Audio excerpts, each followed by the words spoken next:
Hola, hola a todo el mundo. Les habla su ingeniero de confianza, Joshua Gallegos, y hoy vamos a hablar de un tema bastante novedoso y apasionante, el cual tiene como objetivo, o mejor dicho, ha tenido, que es que la ingeniería ha encontrado varias alternativas ecológicas al asfalto tradicional a través de un nuevo material, o mejor dicho, ligante, llamado bioaceite de madera.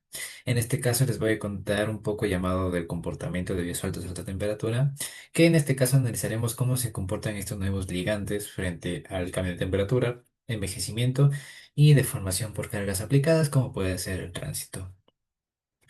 Empezamos con algo que todos deberíamos saber, el cual es que el asfalto, el cual es un ligante principal en las carreteras, especialmente los pavimentos flexibles, proviene esencialmente del petróleo, el cual es un recurso muy caro porque es no renovable y últimamente es escaso. Entonces, cada vez es menos sostenible, cada día cuesta más y cada vez el mantenimiento de estas carreteras se vuelve un martirio para todo el mundo.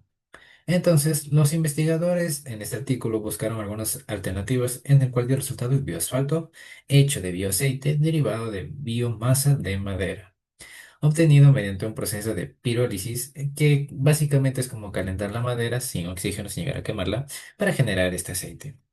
Como tal, el objetivo de ese estudio fue entrar un material más ecológico y sostenible, evaluar cuál es su desempeño a varias condiciones de alta temperatura y analizar cómo cambia su complejidad, sus características, su resistencia bajo distintas condiciones de carga, como ya había mencionado antes.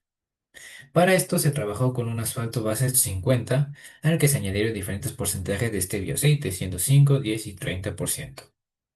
Algunas mezclas también se mejoraron con 1% de polímero SPS, el cual se usa para asfaltos modificados de manera que aumenta su elasticidad.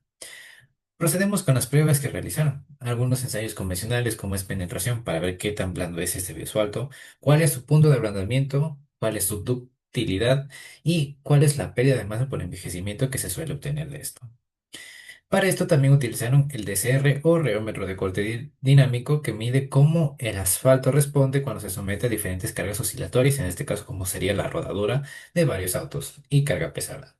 Como tal, en esto se analizaron y se obtenieron el módulo complejo G y el ángulo de fase delta y el factor antirrodadera, que es la división del ángulo complejo para el seno de este ángulo delta. Además, se hicieron pruebas de barrido, de frecuencia y de temperatura para construir algunas curvas maestras, y estas curvas que tienen de especial me dirán, es que nos muestra cuál es el comportamiento del material bajo diferentes velocidades de carga y sobre todo temperaturas. En donde aquí viene lo interesante y el juguito de este asunto.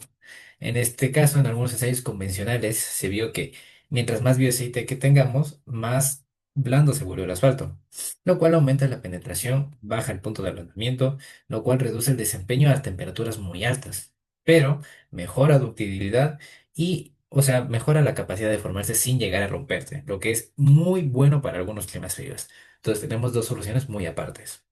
También el SBS resultó ser el héroe de la historia. ¿A qué nos referimos? Que nos dimos cuenta que a más porcentaje de este bioaceite empeoraba la calidad del asfalto. Por lo tanto, este SBS se utilizó para mejorar esta resistencia térmica y compensa la pérdida de rigidez y pérdida de masa tras envejecimiento de este bioasfalto.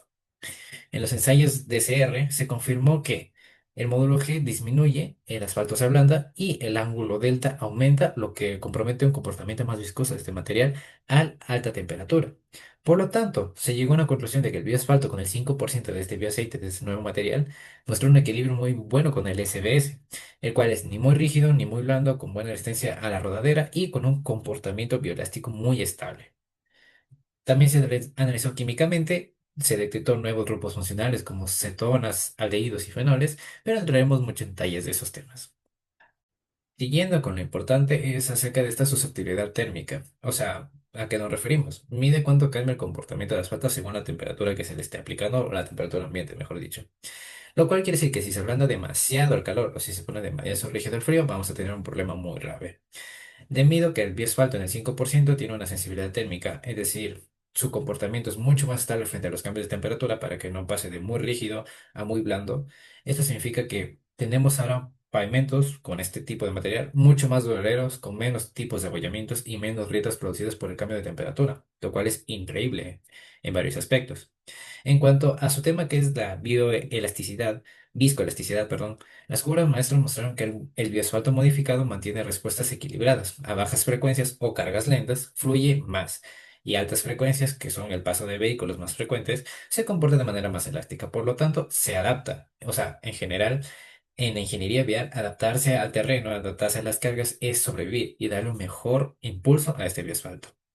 Ahora podemos crear asfaltos ecológicos y funcionales, de tal manera que el bioasfalto y el SBS logran un equilibrio excelente entre flexibilidad, resistencia y sostenibilidad a largo plazo.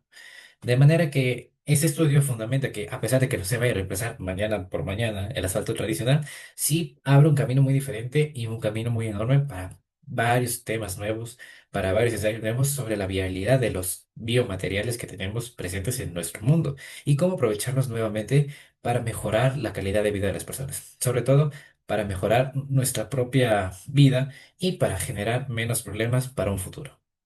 Muchas gracias.